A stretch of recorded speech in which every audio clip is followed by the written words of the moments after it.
울산 앞바다 남동쪽 58km 해상. 이곳에 대한민국 유일의 석유 시추선 두성호의 첫 작품인 동해 1가스전이 있다. 동해 1가스전에서 생산되는 천연가스는 하루 평균 1,100톤. 우리나라 연간 가스 소비량의 2.2%를 차지한다. 특히 컨덴세이트라 불리는 초경질 원유도 생산되는데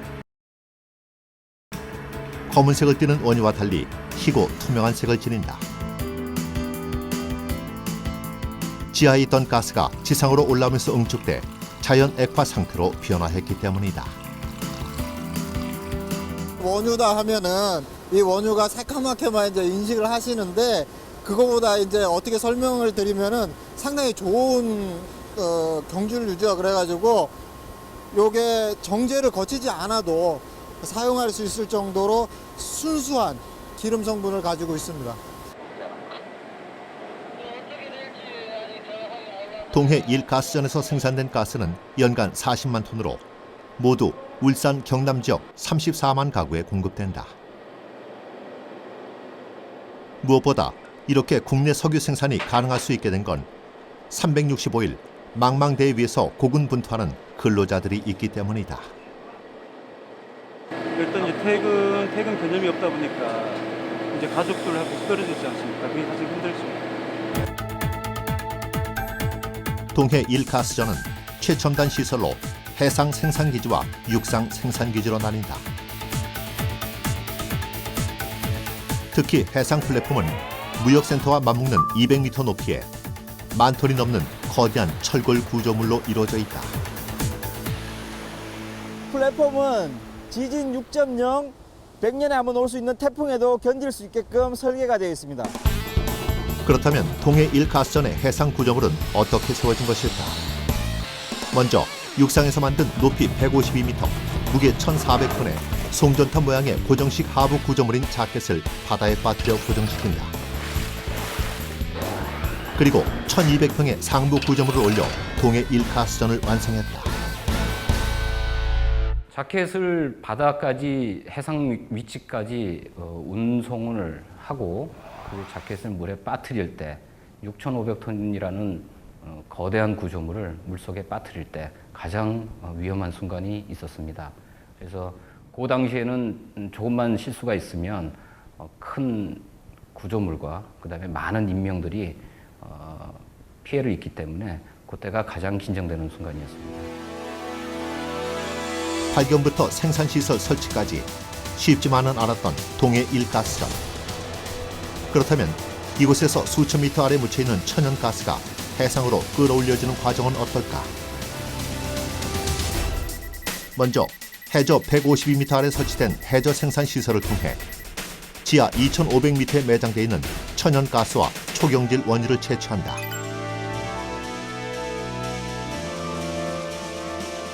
생산 트리와 연결된 플로라인을 통해 채취된 가스와 원유는 해상 플랫폼으로 자동 이송된다.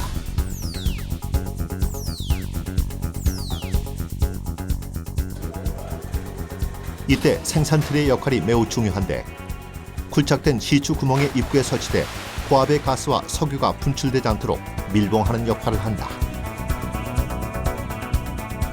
그 유정에 딱 진입하는 순간 그 유정에는 굉장히 높은 압력으로 차 있거든요.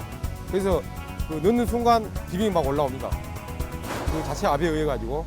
그래서 그 올라오는 기름을 막아주는 일종의 수도꼭지라고 봐야 되겠죠. 가스와 석유가 필요할 때마다 생산 트리를 열고 닫는데 일명 탯줄이라 불리는 파이프라인에 압력을 전달해 개폐를 조절한다. 동해 1가스전은 모든 작업이 최첨단 자동화 시스템으로 운영되고 있다.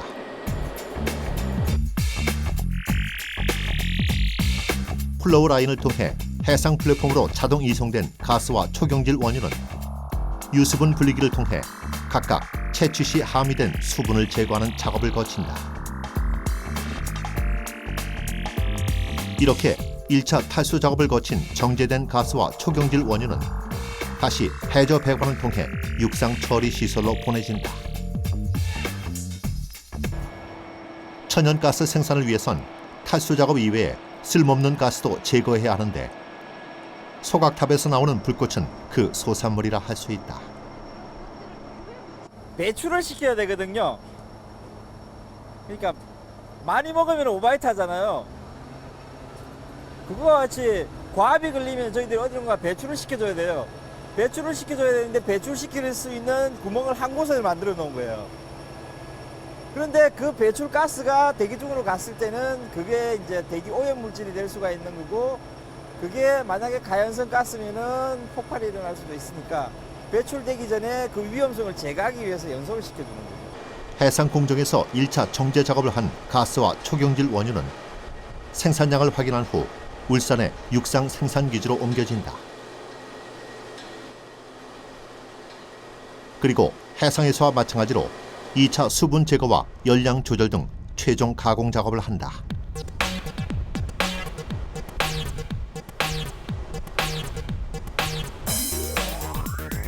이때 61km의 해저 배관과 7km의 육상 배관을 통해 육상으로 이송되는데, 생산된 석유는 일반 가정과 산업체로 공급된다. 술 한잔 먹으면서 이제 정말 우리나라에 석유가 나냐, 가스가 나냐 이렇게 묻는 친구들이 많거든요. 그러면 이제 우리가 이제 95번째로 산유국이다. 산유국하고 이제 비산유국하고 차이는 이래는 어마어마하다. 그런 식으로 이야기를 많이 하죠. 하지만 12억 불의 석유 수입 대체 효과를 안겨주고 있는 동해 1가스전은 2018년 매장량이 고갈돼 생산이 중단된다. 제2의 동해 가스전을 찾아 국내 유일의 석유 시추선인 두성호가 나서야 할 때가 온 것이다. 지난 10월 말 부산항. 다국적의 외국인 근로자들이 통선을 타고 어디론가 향한다.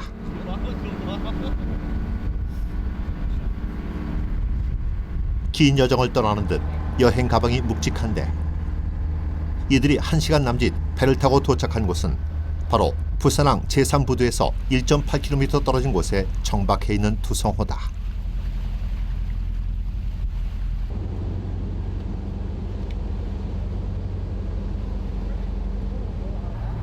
미얀마 석유 탐사에 이어 지난해 6월부터 시작된 러시아 서캄차카 반도 해상 광구 시추를 무사히 마치고 부산항에 돌아온 두성호.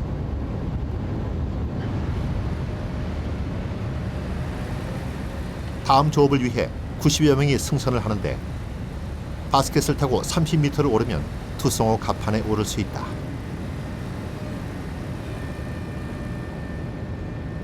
바스켓을 타기 위해선 4인 1조가 필수.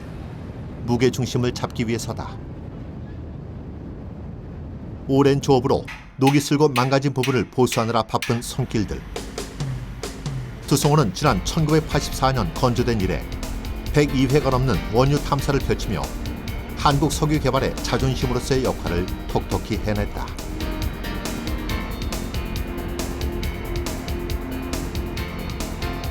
적재 능력 4,000톤, 최대 굴착 능력 약 7,500m인 두성호.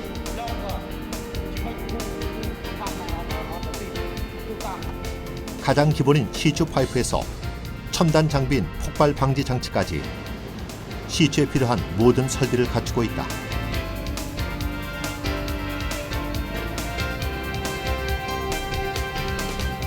그리고 부력을 이용해 움직이는 두성호는 반잠수식 시추선이다. 반잠수식 시추선은 물 기둥 밑에 신발처럼 생긴 탱크가 있습니다. 그 탱크에다가 물을 채워서 가라앉혀서 작업을 할 수 있는 그런 시추선을 반잠수식 시추선이라고 하는데, 보통 저희가 작업할 때는 약 한 21m 정도 물에 가라앉혀 가지고 작업을 합니다. 다리와 연결된 폰톤의 물탱크에 바닷물을 채우고 빼는 원리로 움직이는 반잠수식 시추선은 거친 해상에서도 안정적으로 시추를 할 수 있는 장점이 있다. 그러나 재래식인 두성호는 자체 추진 능력이 없어 예인선이 끌고 가야 하는 단점이 있고, 최신식의 동적 위치 제어 시스템인 DP 시스템이 없고 오직 8개 앵커가 위치를 고정시켜준다. 이틀간의 보수 작업을 마친 두성호.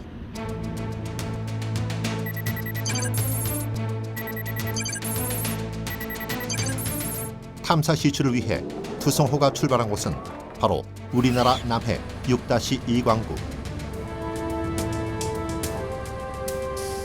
동해 일가스전 개발 노하우를 바탕으로 과연 생산 가능성 있는 시추공을 찾을 수 있을지 탐사 시추에 들어간 것이다. 네, 탐사 시추는 저희가 석유 개발하기 위해서 그 전에 이제 지질 탐사나 그다음에 물리 탐사라는 작업을 하게 됩니다. 근데 그거는 실제 이제 지층 안에 들어가서 석유를 확인하는 작업이 아니기 때문에 그런 작업을 통해서 최종 석유가 배태되어 있을 것 같은 지층이 확인이 되면은 그 지역을 직접 뚫어가지고 석유의 부존 유무를 확인하는 그런 작업이 탐사 시추라고 합니다. 그렇다면 우리의 오일맨들은 무엇을 근거로 남해 탐사 시추를 시행하는 것일까? 그것은 이미 여러 단계의 과학적 연구와 조사를 통해 남해 지역의 석유 부존 유망 구조를 확인했기 때문이다. 특히 국내 유일의 해저 탐사선 탐해 2호를 활용한 조사에서 희망을 얻었다. 우리나라에서는 모든 석유 탐사가 외국 기술, 외국 업체에 의해서 이제 진행이 돼 왔어요. 근데 탐해2호가 도입이 되고 건조가 되면서 국내 석유 탐사가 우리 기술에 의해서, 우리 장비에 의해서 독자적으로 수행될 수 있는 계기가 되었다고 할 수 있습니다. 진해시 장천항. 지난 96년 진수된 국내 유일의 탐사선 탐해 2호가 정박해 있다. 길이 64.4m, 폭 15m, 무게 2200톤급의 해저 탐사선인 탐해 2호는 보이지 않는 해저 및 지질 구조와 석유 부존 가능성을 탄성파 탐사를 통해 미리 예측해 볼 수 있는 기능을 가지고 있다. 탄성파 탐사는 인공적으로 탄성파를 발생을 시키고 또 그 파가 이제 바닷속과 땅속을 거쳐가다가 이제 구조가 달라진다든가 하는 곳에서 이제 반사돼서 올라오는 거거든요. 그 신호를 보이는 스트리머 케이블이라고 하는 이제 그 장비로 그 신호를 수신을 해서 이제 지하 구조를 이제 분석하는 방법인데요. 지금 우리나라의 이 탐해 2호는 스트리머 케이블이 3km짜리 케이블이 두 개를 가지고 있습니다. 탐해 2호가 펼치는 탄성파 탐사는 먼저 탐사 지역을 이동하면서 에어건을 이용해 인공적인 지진파를 발생시키는데 생성된 지진파는 해저 4-5km까지 도달할 수 있다.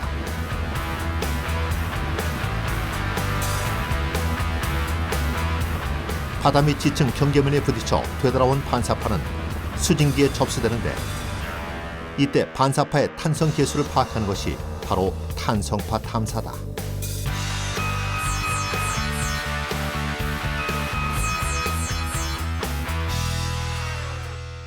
골프공을 이런 그 카펫에다 떨어뜨리면 아주 적게 튀기지 않습니까? 하지만 콘크리트 바닥에 떨어뜨리면 굉장히 많이 튀잖아요. 그게 이제 이 물질이 갖고 있는 탄성 계수거든요. 걔가 파가 그런 경계면을 만났을 때 탁 부딪혀 올 때 그 탄성 계수를 갖고 옵니다. 그 성질을. 수증기를 통해 접수된 반사파의 탄성 계수들은 실시간으로 전산 처리와 분석 작업을 거쳐 지하 구조를 파악할 수 있게 된다. 최근 컴퓨터의 발달로 3차원 입체 영상을 통해 지질의 수평과 수직 구조는 물론 부존 자원의 종류까지도 알아낼 수 있다. 그러나 탄성파 탐사 역시 눈으로 볼 수 없는 심해 지역의 석유 부존 여부를 완벽하게 파악하는 데는 한계가 있다. 우리가 그려내는 지하 구조라는 거는 실제 유리알처럼 볼 수 있는 그런 단계는 아니고요. 굉장히 좀 약간 뭐 계략적인 그런 구조가 그려지는 거고 심도나 이런 것도 조금 아직은 약간의 그 오차를 갖고 있죠. 무엇보다 가장 정확한 방법은 석유 부존 가능 지역을 직접 시추해보는 것이다. 지난 11월 두성호는 남해 6-2 광구를 직접 뚫는 탐사 시추를 시작했다. 탄성파 탐사를 통해 동해 1가스전에 이어 남해에서도 석유 후전 가능성을 확인했기 때문인데 시추탑 아래에선 제2의 동해 가스전을 찾기 위한 시추공 굴착 작업이 한창이다.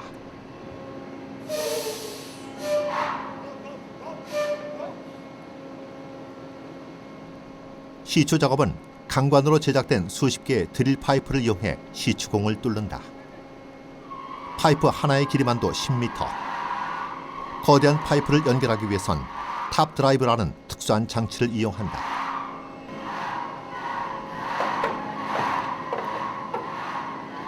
전기나 유압에 의해 움직이는 탑 드라이브는 드릴 파이프를 들어올리고 회전시키는 기능을 가지고 있는데 이렇게 해서 연결된 드릴 파이프로 보통 해저 5,000m까지 시추가 가능하다.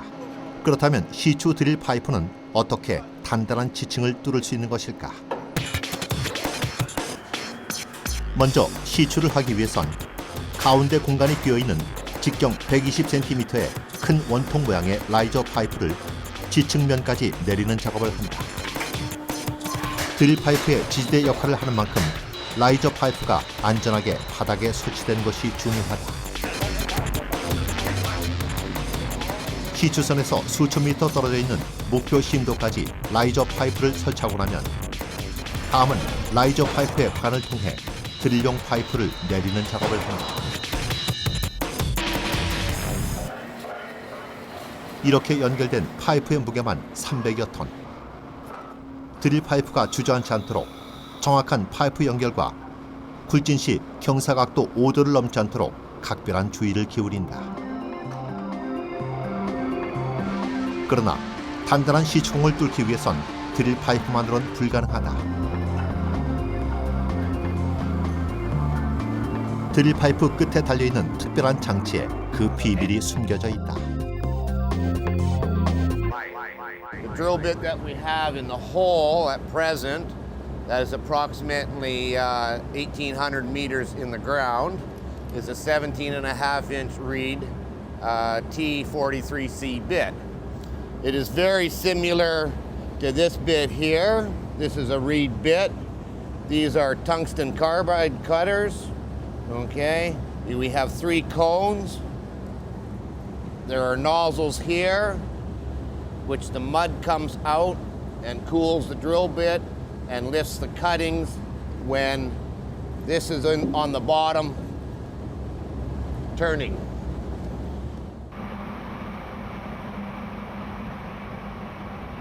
드릴 파이프 끝에 장착된 드릴 비트의 톱니들이 맞물려 돌아가면서 아무리 단단한 바위라도 거침없이 뚫을 수 있게 되는 것이다. 거대한 장비를 다루며 굴착 작업을 해야 하는 시추 기술자들은 늘 위험에 노출돼 있다. 드릴링 작업 중 손가락이 절단되는가 하면 가스층을 잘못 건드릴 경우 배가 폭발할 수도 있다.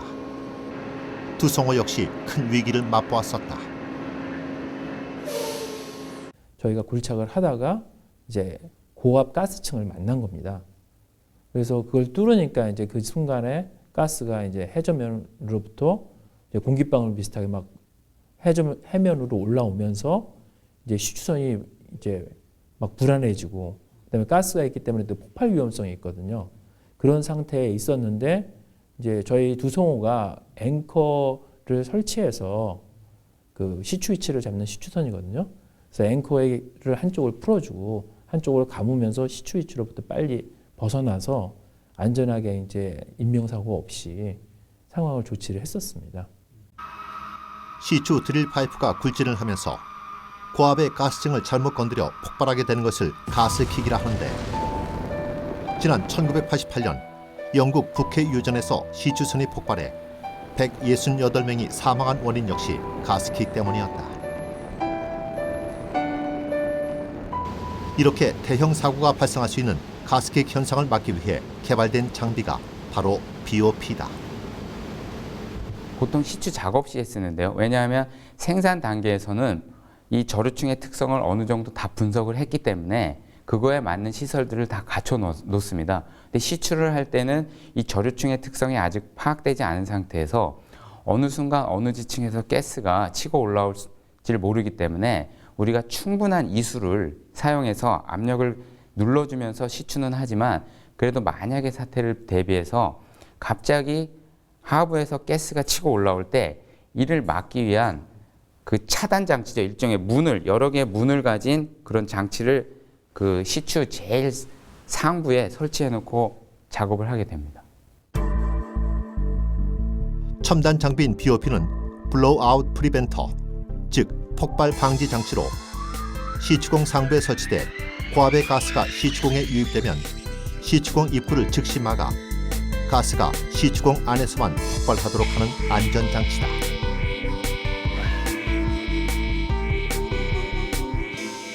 유압으로서 그 칼날 같은 것으로 그 드릴링 시추 파이프를 이렇게 잘라주면서 그 거의 용접까지 해버려서 밑에서 이제 가스나 압력들이 못 올라오게끔 막아주는 겁니다. 급박한 상황이 되면 그 유정을 버리고 배가 탈출을 해야 되기 때문에 빠른 시간 내에 일을 진행하기 위해서는 꼭 블로우아웃 프리벤터가 필요합니다.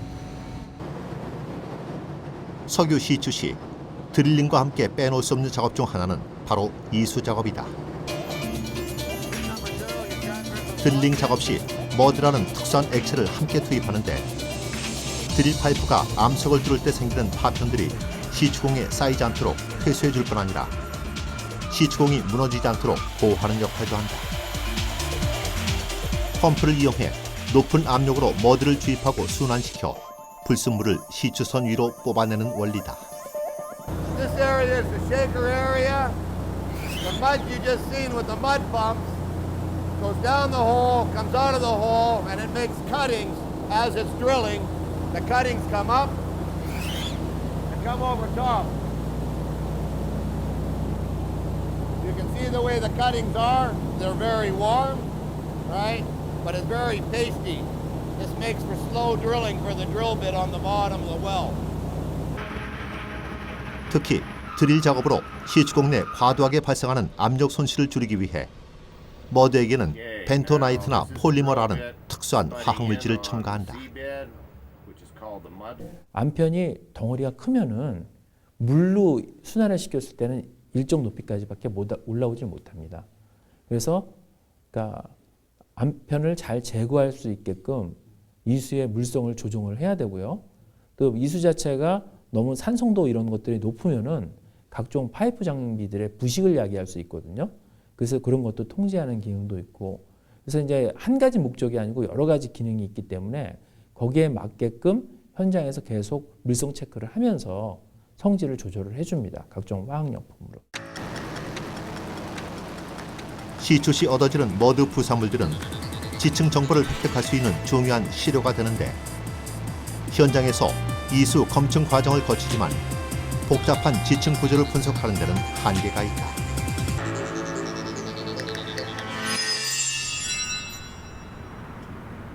보다 정밀한 지화학 분석 작업을 위해 채취된 암편 조각들은 전문 연구소로 보내진다.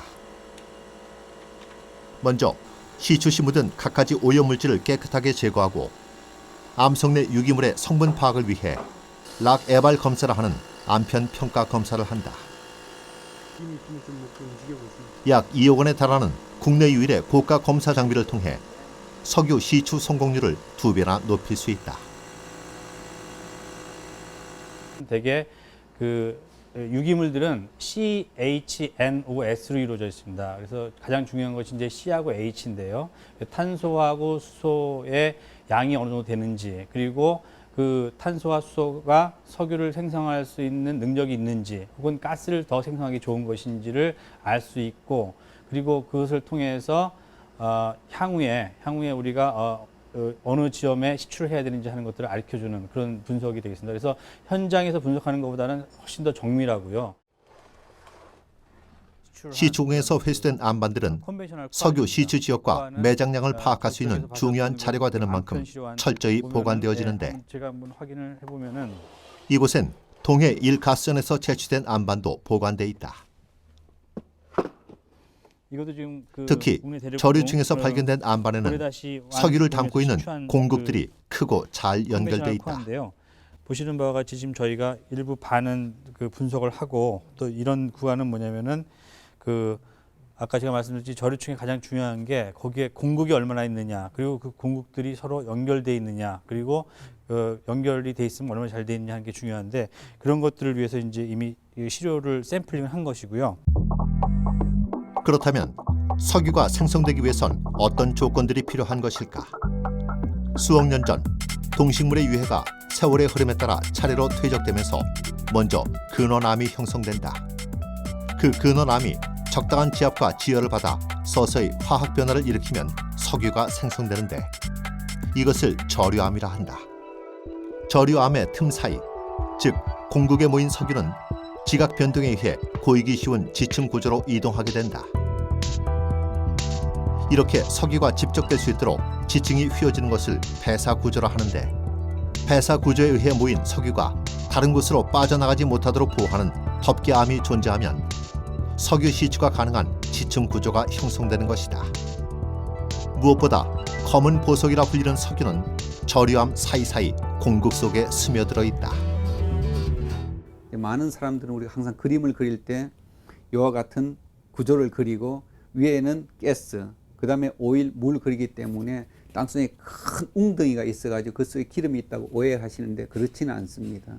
가장 쉬운 예가 컵에다가 모래를 가득 넣고 모래를 더 이상은 집어넣을 수가 없습니다. 그렇지만 거기에 물을 부으면 물은 들어갑니다. 왜냐하면 그 모래와 입자와 입자 사이에 있는 그 작은 공간, 그걸 우리가 포화라하고 공극이라고 하는데 그 공극 속으로 들어가는 것입니다. 그래서 공극 속에 석유나 가스가 모여 있는 것입니다.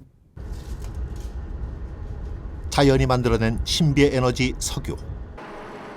하지만 석유를 캘 수 있는 성공 확률은 4%에 지나지 않는다.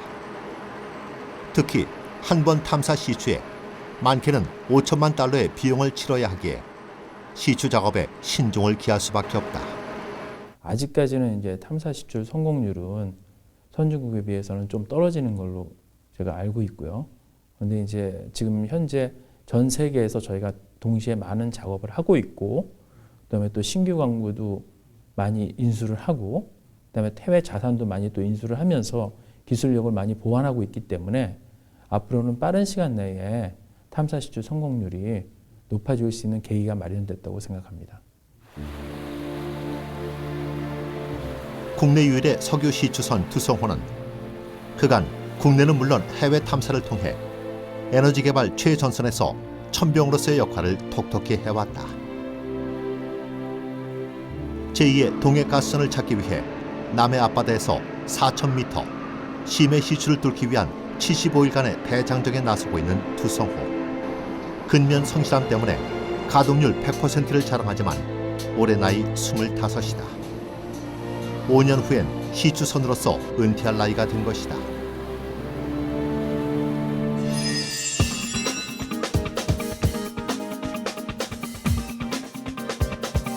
지금 거제도에선 두성호를 대신할 차세대 시추선들이 만들어지고 있다.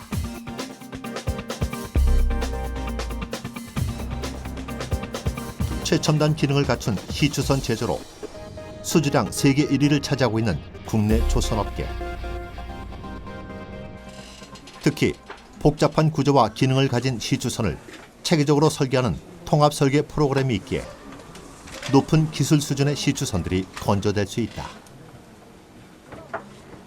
시추선 같은 경우에는 아주 종합 예술품이라는 그 말들을 많이 하는데요. 그 이유는 엄청나게 복잡한 기능들이 얽히고 설켜가지고 그 퍼즐의 이 조각을 짜 맞추는 것처럼 톱니바퀴가 완벽하게 그 맞물려서 가듯이 그렇게 그 동시에 통합 설계를 해줘야지만이 이게 제대로 된 기능을 발휘합니다.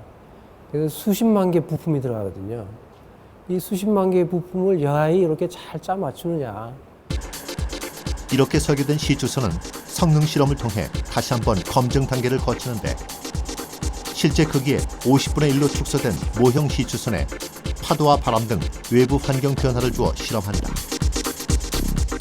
특히 4개의 다리를 받치고 있는 폰톤에 물을 채워 부력으로 움직이는 반잠수식 시추선은 배와 수면이 접하는 경계선인 흘수선에 따라 운동 특성을 파악할 수 있다. 보통 이제 반잠수식 시추선 같은 경우에 이제 3개의 흘수선을 가지고 있는데요. 보통 이제 하나는 이제 예인할 때 작업을 하기 위해서 예인할 때 가는 예인 흡수선이 있고요. 그다음에 작업을 하기 위한 작업 흡수선이 있고, 이제 해상 상태가 아주 이제 거칠어져 가지고 작업을 할 수 없는, 작업을 중단해야 되는 상태, 보통 이제 생존 상태라고 말하는데, 생존 상황에서의 이제 흡수가 있습니다. 이 흡수가 이렇게 차이가 나는 이유는 파도가 이제 아주 높아지고 거칠어지게 되면 구조물의 동요도 심해지고, 그다음에 이 데크를 칠 그런 위험이 있기 때문에 그런 위험을 이제 낮추고자 충분한 그 공간을 확보하기 위해서 이렇게 흡수선을 바꾸는 게 되겠습니다. 최첨단 통합 설계와 다양한 실험을 통해 완성된 반잠수식 시추선. 최근 건조된 반잠수식 시추선들 역시 신발처럼 생긴 2개의 폰트에 있는 36개의 물탱크에 물을 채우고 빼는 방식으로 조업을 한다.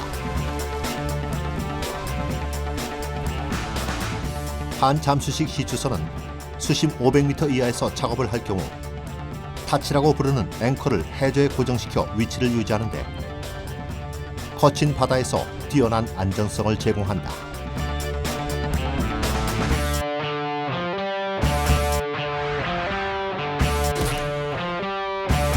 본 시추선에는 8개의 앙카가 설치되어 있습니다.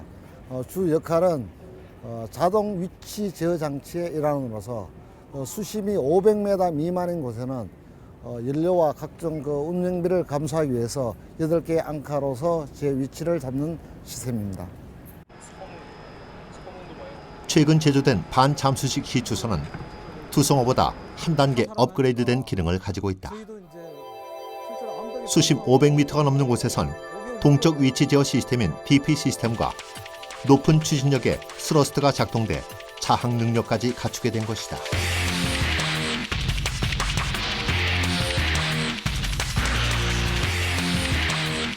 특히 거센 파도와 바람에 맞서 시추 작업을 해야 하는 시추선에게 동적 위치 제어 시스템은 획기적인 발명품이다.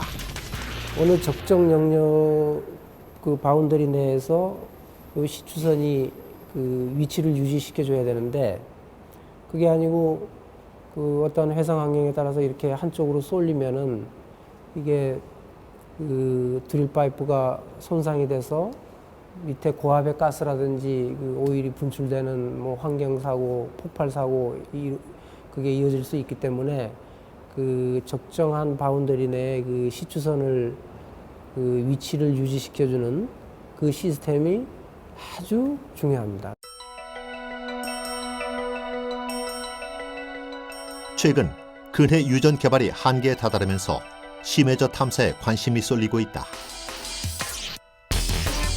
특히 돌발 변수가 많은 심해에서 기동성과 시추 능력을 동시에 갖춘 드릴쉽은 각광받는 차세대 시추선으로 꼽힌다. 이 리그선은 아주 그 박스형으로 이렇게 돼 있기 때문에 그 모션이 상당히 좋습니다. 일반 배보다도 요거는 그러니까 파도에 대해서 움직임이 많이 없습니다. 그런데 드릴쉽은 파도가 치면은 롤링이라든지 피칭이라든지 이런 모션을 많이 합니다. 그래서 이거는 그 리그선은 아주 그 모션 측면에서 아주 장점이 있고, 드릴쉽은 이동 측면에서 아주 장점이 있고, 그 장점이 각각 있습니다. 그래서 그 두 개를 어느 것을 선택할 거냐 하는 거는 그 오일을 프로덕션하는 그 에어리아의 특성, 해상 특성. 각각의 장점과 특성이 다른 반잠수식 시추선과 드릴쉽. 그러나 두 시추선 모두 심해 작업을 위해선 DP 시스템이 필수다. 동적 위치 제어 시스템이 구동되면 거기에 맞춰 강력한 추진 능력을 가진 스러스트가 작동되기 때문이다. 시추선은 깊은 바다 위에서 항상 떠 있는 상태이기 때문에 외부 영향인 바람과 조류의 영향을 받습니다. 이때 그 자기 위치를 벗어나기 때문에 이 벗어나지 않도록 해주는 것이 스러스터 시스템입니다. 스러스터 시스템이란 먼저 위성과 지붕기를 통해 시추선의 위치를 정확하게 파악하고 난 후 높은 추진력을 가진 스러스트가 작동돼 선박을 일정한 위치에 고정시킨다. 이때 시추선에 달려있는 추진기인 스러스터가 각각 360도 회전하면서 어떠한 상황에서도 위치를 유지할 수 있도록 만들어진다. 그렇다면 이 스러스터의 힘은 얼마나 될까? 시추선에는 스러스터가 8대 설치되어 있는데 하나의 용량은 약 3000kW로 마력으로 환산하면 4000마력이 됩니다. 이는 4000마리의 말이 땡기는 힘이라고 볼 수 있습니다. 신기술에 의해 태어난 차세대 시추선들이 석유 개발의 부푼 꿈을 안고 바다로 나가고 있다. 전 세계 석유 개발 전쟁의 승자가 되기 위해 우리 역시 차세대 시추선들의 희망을 걸어볼 때다. 우리가 부전 자원이 부족한 국가고 이렇게 보면 우리 주변 그 연안에 그 석유가 존재 있으리라고는 지금 보여지지 않고 있지 않습니까? 그래서 무엇보다도 그 어느 구역에 석유가 존재할 건지 그거를 이제 탐사해서 이렇게 시추공을 뚫어가지고 그걸 그 조사를 하는, 그러려면은 이동성이 가장 중요하지 않을까 싶습니다. 그래서 드릴십을 좀 정부에서 좀 확보를 해가지고 온갖 해역을 돌아다니면서 좀 탐사도 하게 하고 그런 게 좀 좋지 싶습니다. 초심해 시추를 하기 위해서는 반드시 정교한 장비를 갖춘 시추선이 필요합니다. 드릴십이 필요한데 거기에는 드릴십 한 척의 가격이 굉장히 비쌉니다. 근데 만약에 우리가 그것을 가지고 있다면 또 그것을 가지고 할 수 있는 사업들이 많이 있습니다. 물론 국내에서 필요한 심해 시추도 할 수 있고, 특별히 요즘에는 이제 이지 오일 시대가 갔기 때문에 개발 환경이 점점 심해나 오지로 되고 있습니다. 그래서 그와 같은 곳에서 우리가 효과적으로 사업을 하고 또 우리가 다른 회사를 위해서 사업을 해주기 위해서는 그와 같은 시추선을 갖는 것도 나쁜 아이디어는 아니라고 생각합니다. 국내 유일의 석유 시추선 투성호는 오늘도 매서운 바다 한가운데서 시추 드릴을 내리며 국내 석유 개발의 마지막 소임을 다하고 있다. 시추 성공 확률 4%. 그러나 남해 6-2 광구에서 다시 한번 기적의 불꽃을 피우길 투성호는 기대하고 있다. 차세대 시추선이 뒤를 잇는 그날까지 투성호의 도전은 오늘도 멈추지 않을 것이다.